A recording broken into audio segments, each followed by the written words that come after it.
का मायका प्रेम। रिद्धि की सास को हर वक्त अपने मायके का गाना गाने की आदत थी। अरे बस करना माँ, मामा का ये किस्सा तो 50 बार पहले भी सुना चुकी है। अरे हाँ, तो क्यों ना बताऊं। तेरे चाचा तो उस वक्त हाथ झाड़ कर खड़े हो गए थे। तब मामा ही था तेरा जो आगे आया और मदद की। देखो अब ठीक है ना, जो हो गया सो हो गया। क्यों एक बात को हमेशा गाती रहती हो। अब तो बहू घर आ गई है, उसे तो सबको मान कर चलना है ना, कि सिर्फ सास का मायका ही समझेगी वो।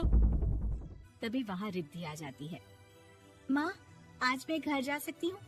माँ को मेरी बहुत याद आ रही है। शादी के बाद एक बार भी नहीं गई। हाँ तो कौन जाता है। अरे मेरी शादी के बाद जब मैं विदाई होकर आई, इतना बड़ा ससुराल मेरा, खाने वाले 10 लोग और बनाने वाली मैं सिर्फ एक। ऐसा लग रहा था जैसे सिर्फ खाना बनाने के लिए ही ब्याह किया है।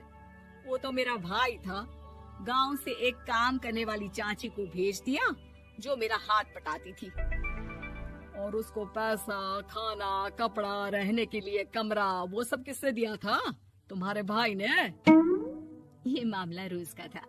ससुर भी जब गुस्सा होते तो वो सारी बात कह देते जो उनके मन में इतने समय से चल रही थी। मेरा भाई, भाभी, भतीजा, भतीजी सब छुड़वा दिया। मैंने जीवन भर सिर्फ तुम्हारे परिवार वालों से निभाया, लेकिन अब भी चैन नहीं है तुमको। बहू के सामने सास को लगा कि उसकी बेइज्जती हो रही है। अब सुन बहू, अपने कमरे में जा, कहीं नहीं जाना मायके वायके। घर का काम कौन करेगा? पड़ोसन। बहू समझ जाती है मामला गर्म चल रहा है। कमरे में जाने में ही भलाई है। कमरे में क्या है? तुम्हारी माँ हर वक्त चिक चिक चिक करती रहती है।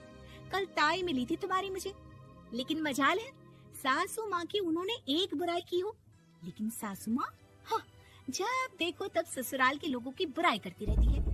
बेचारे पापा जी कितना मिस करते हैं अपने घर वालों को। मेरा तो बड़ा मन करता है कि ताऊ जी, चाचा जी और सब मिलकर रहे, ना साथ रहे लेकिन आना जाना तो ठीक से रखे। हिंदुस्तान और पाकिस्तान एक हो सकता है, लेकिन चाचा और ताऊ के परिवार के साथ हम लोगों का मिलन ना जी ना, कभी नहीं हो सकता। ये बात है। देखिए मेरे साथ ना ज्यादा चैलेंज मत करिएगा। ऐसा कोई काम नहीं है जो मैं नहीं कर सकती। ससुर जी जो कि बहू की बात सुन रहे थे सामने आ जाते हैं। अरे बेटा, तू ये कर सकती है तो प्लीज मेरा परिवार किसी तरह मुझसे मिलवा दे। सारी जवानी तो मैंने किसी तरह काट ली, लेकिन जीवन के इस पड़ाव पर बहुत याद आती है मेरे परिवार की। हाँ हाँ पिताजी, आप चिंता मत करिए, बस मेरा साथ देते रहिए आप दोनों। फिर देखिए कैसे माँ जी भी ठीक हो जाएंगी और पूरा परिवार भी एक हो जाएगा। थोड़ी देर बाद बहू सामान लेकर घर से निकल रही होती है कि मना किया था ना तुझे मायके जाने के लिए, फिर क्यों जा रही है? बहू कुछ कहती इससे पहले ही बेटा बोलने लगता है। क्या है माँ, वो घर जा रही है। वैसे भी उसके माता पिता ने मुझे 10 लाख दिए तब जाकर मेरा काम शुरू हो पाया, वरना तूने मेरे लिए किया क्या है? अरे वाह बेटा, बचपन से पढ़ाया लिखाया, तेरे दुख दर्द में जगी, और आज वो लोग तुझे सही लग रहे हैं। और फिर ससुराल में लड़की खुश रहे, ये तो मायके वालों की जीवन भर की जिम्मेदारी रहती है। तो ये तुमको भी तो सोचना था ना। ताऊ जी ने पापा को पढ़ाया लिखाया, जब तुम नहीं आई थी तो पापा के लिए ताई जी ने पापा की माँ की तरह देखभाल की। अब बोलिए। अरे तू कुछ नहीं जानता बेटा, तेरे पापा को सब पता है, तभी वो उन लोगों से वास्ता नहीं रखते। मैं उन लोगों को जानता हूँ, लेकिन मैं तुम्हें नहीं जानता कि तुम्हारे मन के लायक काम नहीं हुआ तो तुम घर की शांति बर्बाद कर दोगी। सास जोर जोर से चिल्लाने लगती है। तभी वहाँ सास का भाई आ जाता है। अरे क्यों आप लोग मेरी बहन को परेशान करते रहते हैं? पहले ये जीजा कम थे, जब बहू भी आ गई। बहन, मैंने तो 30 साल पहले ही बोला था, अपना हिस्सा ले और छोड़ इन लोगों को, चल अपने साथ। बहू समझ जाती है कि मामा ससुर की नजर किस पर है। देखा, तुम लोग मुझे अकेला मत समझना, मेरा भाई खड़ा है आज भी मेरे लिए। बहू मायके जाती है और आते वक्त साथ में एक नौकरानी ले आती है। अरे बहू, कुछ खाने को दे दे। अरे आंटी, क्यों भाभी को परेशान करती रहती हो? उनके भाई ने मुझे जिम्मेदारी दी है, किसी भी चीज की परेशानी नहीं होनी चाहिए भाभी को। जो चाहिए मुझे बोलने का। आय हाय, बहू के मायके वालों का इतना दखल। ये मेरा घर है, कोई कल का आए इसे पूरा कैप्चर कर ले, ये बर्दाश्त नहीं होगा मुझसे।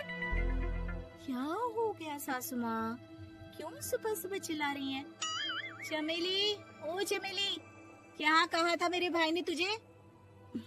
अरे दीदी बहुत तेज है आपकी सासू माँ। मैंने तो बोला कुछ चाहिए तो मांग लो मुझसे। अरे निकल यहाँ से, घर को रेलवे स्टेशन बना रखा है, जो देखो वो घुमा जा रहा है यहाँ से वहाँ। ये कहीं नहीं जाएगी, ये जाएगी तो घर का काम कौन करेगा? मैं। हाँ, और क्या करती है बहुएं? घर का काम ही तो करती है, इसमें नया क्या है? तभी वहाँ ससुर जी आ जाते हैं। हाँ, तो यही बात तो तुम्हें भी समझनी चाहिए थी ना। आज बहू के मायके से नौकर आ गया तो तुम्हें बुरा लग रहा है? अरे तो उस वक्त गर्मा गर्म खाना तो सबने खाया ना। ऐसा तो नहीं है कि मेरे मायके का नौकर था तो सिर्फ मेरे लिए बनाता था। अरे निकालो इसे, फिलहाल बाद में बात करती हूँ। सास का गुस्सा जोर से नौकरानी पर फूटता है। तभी वहाँ बेटा सामान के साथ आकर खड़ा हो जाता है। चलो रिद्धि, तुम ठीक बोलती हो।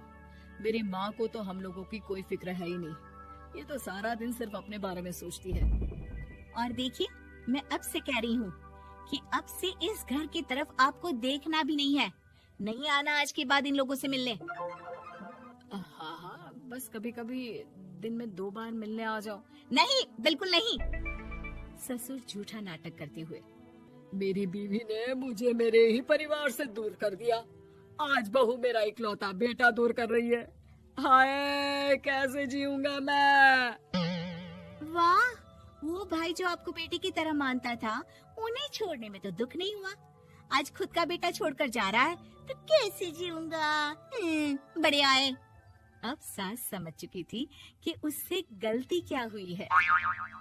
मुझे माफ कर दे बहू, अब मेरी समझ में आ गया कि अपनों से दूर कर बीवियां पति का भला नहीं बल्कि उन्हें जीवन में अकेला कर रही है। मुझे माफ कर दे, मैं अब सबसे माफी मांग लूंगी। ससुर जी दूर से बहू को थम्स अप दिखाते हैं।